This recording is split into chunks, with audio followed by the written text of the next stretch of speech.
TransAtlantic on Narrowbody, Aer Lingus A321LR. Hello and welcome back to the Luxury Kingdom. Before we start, I would like you to hit that red subscribe button so that you never miss out on any of our videos. On December 1st, we flew on the inaugural flight from Manchester Airport to New York JFK. The carrier said the flight was supposed to be operated by the new A321LR, but it was delayed due to registrations issues. We got to see the new plane on the way back on December 4th, a night flight from JFK Terminal 5 at 18:15 with a flight time of just under 6 hours. The aircraft is designed for 7,400-kilometer routes and is used on both transatlantic and European routes. The narrow-body aircraft uses less fuel and promises a 50% reductions in engine noise. First impressions of the flight. I took the train from Penn Stations to Jamaica and then the air train to JFK Terminal 5. A quick and easy journey. Unfortunately, despite submitting all of my informations and receiving Fairfly's approval, I could not check in online. On my way back to the terminal, I noticed the TWA Hotel House in Iru Surinen's 1962 TWA Flight Center at JFK. Once at the terminal, I walked past some extremely long security lines. However, the Aer Lingus desks are at the far end of the room, and checking in was quick and simple, as I showed my passenger locator form and passport. Aer Lingus has a lounge in Terminal 5 opposite Gate 26 for Air Club and business class passengers. The design incorporates raindrop-shaped lighting suspended from the ceiling as well as a stone wall honoring Irish Americans such as President JFK, author F. Scott Fitzgerald, and artist Georgia O'Keeffe. The lounge is very simple. There are a few tables by the window behind the staircase as you enter, but most people sit in the main room, which is filled with armchairs and low tables where you can work comfortably. A small galley-style buffet area, a few two-person dining tables against the wall leads to a more peaceful-looking area with chaise lounges overlooking airfield from the main room. After leaving the kitchen area, the bathrooms are to the left and there are some shower facilities, but these were closed during my visit. The buffet offered afternoon tea-sized pre-packaged sandwiches, a garden vegetable soup, brownie bites, crisps and pretzels, and fruit. In addition, there are 3 fridges stocked with beers, soft drinks, wines, champagne, and cranberry and orange juice. There are also tea and coffee making facilities. What boarding looks like. The lounge has an announcement board, but my 18:15 flight was labeled as leaving for Dublin rather than Manchester. I double-checked with receptions and they said they were working to change this. At 17:30, an announcement was made to advise guests to proceed to the gate for boarding, which was a 5-minute walk from the lounge. Customers in business class boarded the plane first at 17:40. The chair.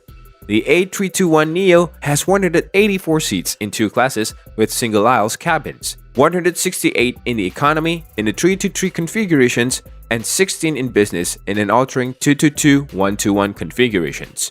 The business class cabin has 5 rows, with throne seats in rows 3 and 5. All seats extend into fully lie-flat 6.5-foot bed with a 22-inch width. The cabin was half full and based on the gate, the rest of the flight would not be too crowded. The cabin is sleek and feels brand new, with a calming gray color palette and blue mood lighting. With a few minutes of boarding, we were offered champagne or orange juice. The noise-canceling headphones and amenity kits were in pocket beneath the IFE system. And beside the seat was a blanket wrapped in plastic and a comfortable branded pillow. Voya hand cream and lip balm, a toothbrush, a toothpaste, a pen, socks, an eye mask, earbuds, and 2 peppermints were included in the amenity kit. There's only 1 toilet at the front of the plane, which is difficult to access while the cabin crew is preparing food in the galley. In addition, because it is so small, people tend to wait in the aisles during the flight. The plane took off. Before takeoff, the pilot informed the passengers in the flight would be 5 hours and 15 minutes due to strong tailwinds, but warned that there would be turbulence.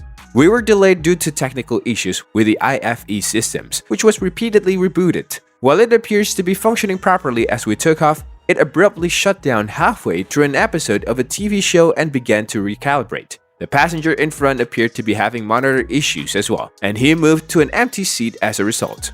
The Panasonic 16-inch HD touchscreen has the same content as a 330 IFE, including 120 hours of movies and entertainment and over 1,000 music albums. The best seating.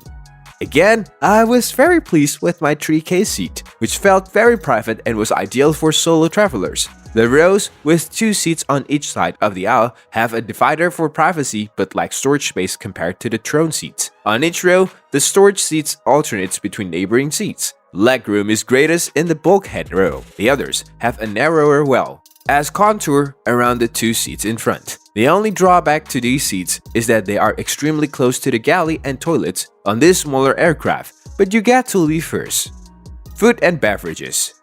There was no menu at the seat this time, and while the information sections of the IFEs stated that you could find the food and drink options there, this was not the case. Instead, the sections displayed duty-free and tobacco products. Instead, in 1940, a flight attendant approached my seat and asked if I wanted the express options, a service designed for night flights that include your main course and dessert on a single tray, allowing you to get as much sleep as possible in the limited time frame. Arrival. The flight from Manchester to London was uneventful, and we arrived early at 5:30, which was great news given that I had a long-haul business trip the next day. The problem was that the testing facility at Manchester Airport didn't open until 7, and trains to London on Sunday were infrequent and took longer than usual, so there was a lot of waiting. The walk from the plane to immigrations took about 10 minutes, but it went quickly because I used the e-gates. My passenger locator form was not requested. So, this was all. Let us know which part of the flight amazed you the most in the comments below. Until the next, stay tuned and subscribe for more.